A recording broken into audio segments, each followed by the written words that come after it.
We're starting with me? Yeah. Alright. We're going. Daddy always wanted a little girl and he only got one. Because he only got one, I was very much his daddy's girl. He's very, very much daddy's girl. I always sat on his lap, I always held his hand, we did everything together. And then once when I was like 9 or something, we came across this t-shirt. We were on family vacation and it said daddy's girl and I bought it and I wore it almost every single day of that vacation because I was so proud of my dad and how awesome he was. Awesome. Thank you. One of my daddy's great moments is on scout camp, my first scout camp. Dad got to stay for most of it, and he couldn't stay for the last 2 days because he had to go up for work. But that was just so fun.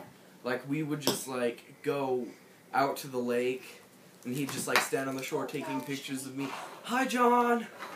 Like, take my picture, and then we'd be around the fire, I'd be whittling, and he'd just be, like, telling me stories about my other brother's scout camp, so that was really fun, and Dad's just an awesome dad.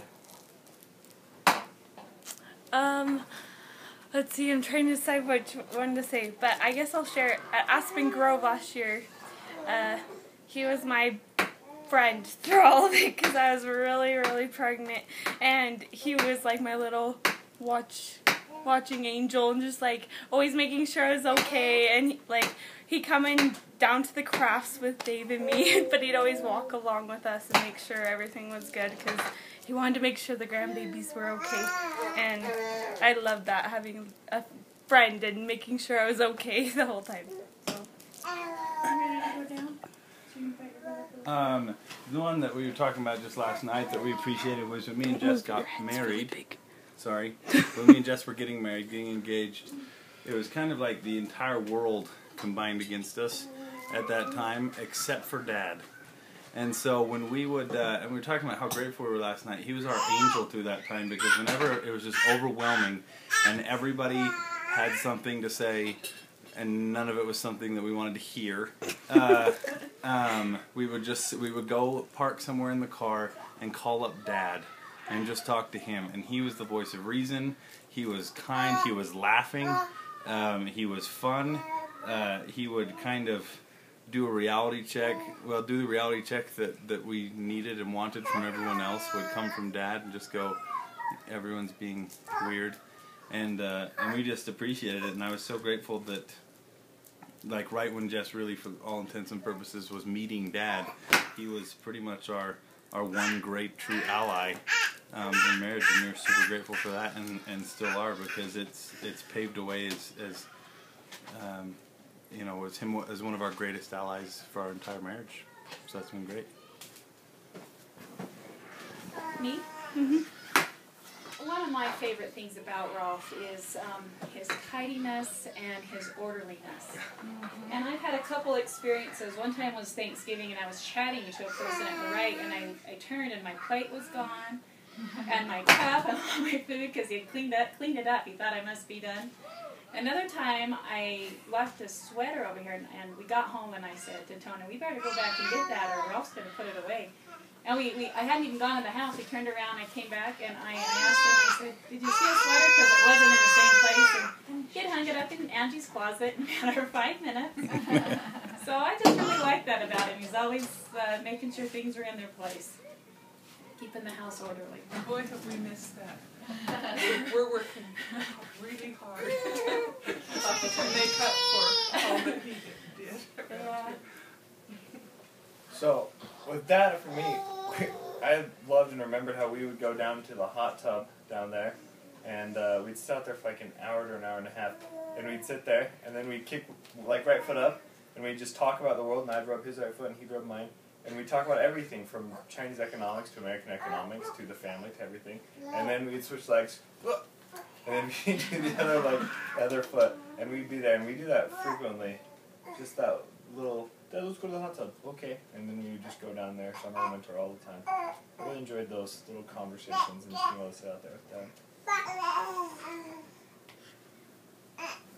Last but not least, Mom, unless Rolf and Papa have something to say. Which of so many? I had So how did you guys meet? And did he pursue you, and how was that courtship? I've never heard that story. I have. Oh, we I heard just- that story from we Dad. just- Story. I heard that story from Dad too. When he first got sick, he started telling all of his life stories to everybody who Yeah, would listen. I heard that story. I was in the kitchen. So go ahead, Mom. That story. Well, from my point of view, here it is. We both had attended an institute dance. He says it was the last one he was ever going to attend because he decided the girls were just too young for him. He was 26 and they were younger, and except me. I was, well, I was 3 years younger. But anyway, I saw him, and I saw him. He was looking at me, and I knew that he was going to ask me to dance, but he didn't. He just stayed there. He was leaning against the wall with his hands over his shoulders and one foot kind of touching, so his sole of his shoe was touching the back of the wall. And just sit there and just look for a long time. And I went and danced with a bunch of other people, and I'd kind of come back to where I was, and there he was.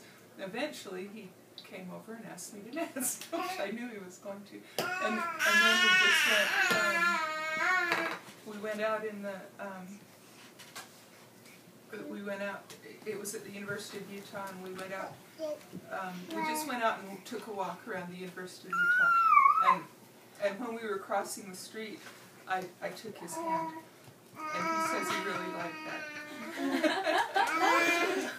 and then we just went for a walk, and then right then the dance was over, and we went back and we sat in his car, which was this really cool Camaro. And all he wanted to tell me was all about his family. He wanted to go through each of his brothers and sisters and tell me in great detail all about them. And I thought, this guy really likes his family. And I just want you guys to know that all the things you just mentioned were his greatest joy. Just being with you guys and talking and sharing and feeling what you feel and understanding you. That was, and one of his greatest gifts is the gift of being able to, easy to talk to. Rolf's mom calls it his easy ways, but he's not judgmental. He's easygoing, and when he became the department head over there, he came home and said, this is sort of like being the bishop, because everybody comes in and they close the door to my office and they sit down. Can I talk to you about this? And they know that they can just talk to him. Then they bring all the problems of their life and just talk it over with Rolf. So anyway, that's what I'm going to say, because we're trying to keep this short. Thank you.